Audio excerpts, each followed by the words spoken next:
Day 24 in life ಸೀರೀಸ್ಗೆ ನಿಮ್ಮೆಲ್ಲರಿಗೂ ಆತ್ಮೀಯವಾಗಿರುವಂತಹ ಸ್ವಾಗತ ಸುಸ್ವಾಗತ.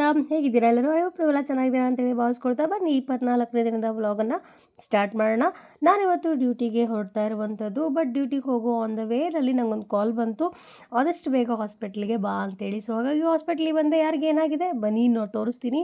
ನೋಡಿ, ನನ್ನ ಪುಟಾಣಿ ಕಂದಮ್ಮಂಗೆ, ನನ್ನ ಮಗಗೆ ಹುಷಾರಿಲ್ಲ, ವಿಪರೀತ ಜ್ವರ, ಕೆಮ್ಮು, ನೆಗಡಿ ಎಲ್ಲ ಆಗಿ ಲೂಸ್ ಮೋಷನ್ ಎಲ್ಲ ಆಗಿತ್ತಂತೆ. ತುಂಬ ಸುಸ್ತಾಗ್ಬಿಟ್ಟಿದ್ದಾನೆ. ಬಟ್ ಅವನನ್ನು ರಂಸಿ ನೋಡಿಕೊಂಡು ನೀ ಬರೋದು ಬೇಡ, ನಾನು ಬೇಗ ಬರ್ತೀನಿ ಅಂತ ಹೇಳಿಬಿಟ್ಟು ಅವನನ್ನು ಮಲಗಿಸಿ ಬಂದೆ.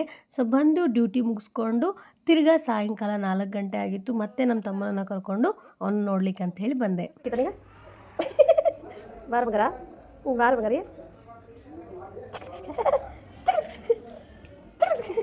ಏನಾಗತ್ತಲ್ಲ ಮಗರ, ನಾಕತ್ತದ ಬಿಡು ಮರಿ.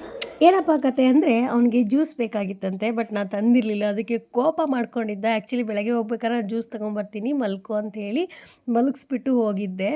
ಸೊ ಇವಾಗಲೂ ಅಷ್ಟೇ ಅವನಿಗೆ ಜ್ಯೂಸ್ ಬೇಕು ಅಂತ ಹಠ ಮಾಡ್ತಾಯಿದ್ದ. ಬಟ್ ಡಾಕ್ಟರ್ ಕಫ ಇದೆ ಕೊಡಬೇಡಿ ಅಂತ ಹೇಳಿದ್ದಾರೆ. ಹಾಗಾಗಿ ಅವನನ್ನು ಹಾಗೆ ಆಟ ಆಡ್ತಾ ಅದ್ರ ಕಡೆ ಗಮನ ಹರಿಸ್ಬಾರ್ದು ಅಂಥೇಳಿ ಅವನನ್ನು ಮರೆಸ್ತಾ ಇದ್ದೆ.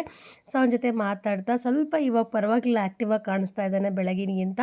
ಸೊ ಹಾಗಾಗಿ ಮತ್ತೆ ಅವನಿಗೆ ಹೇಳಿಬಿಟ್ಟು ನಾಳೆ ಬರ್ತೀನಿ ಕಂದ, ನಾನು ಊರಿಗೆ ಹೋಗಬೇಕು ಇವತ್ತು ಅಂತ ಹೇಳಿಬಿಟ್ಟು ಅವನಿಗೆ ಟಾಟಾ ಮಾಡಿ ಬಾಯ್ ಬಾಯ್ ಮಾಡಿ ಇವಾಗ ನಾನು ಊರಿಗೆ ಹೊರಡಬೇಕು ಇಲ್ಲಿಂದ. ಸೊ ಏನಪ್ಪ ಅಂದರೆ, ನಮ್ಮ ತಮ್ಮನೇ ಬಂದ ಮತ್ತು ವಾಪಸ್ ರೈಲ್ವೆ ಸ್ಟೇಷನಿಗೆ ಬಿಟ್ಟು ನನ್ನನ್ನು ವಾಪಸ್ಸು ಊರಿಗೆ ಟ್ರೈನಿಗೆ ಹತ್ತಿಸ್ಬರೋಣ ಅಂಥೇಳಿ. ಸೊ ಹಾಗಾಗಿ ಟ್ರೈನ್ ಬಂತು, ಇನ್ನೇನು ಹತ್ಕೊಂಡು ಮನೆಗೆ ಹೋಗಬೇಕು. ಸೊ ನಡು ದಾರಿಲಿ ಸ್ವಲ್ಪ ಕೆಲಸ ಇತ್ತು, ಹಾಗಾಗಿ ಕೆಲಸ ಮಾಡ್ಕೊಳ್ತಾ ಸೊ ಇವತ್ತಿನ ಈ ವಿಡಿಯೋವನ್ನು ಇಲ್ಲಿಗೆ ಮುಗಿಸ್ತೀನಿ.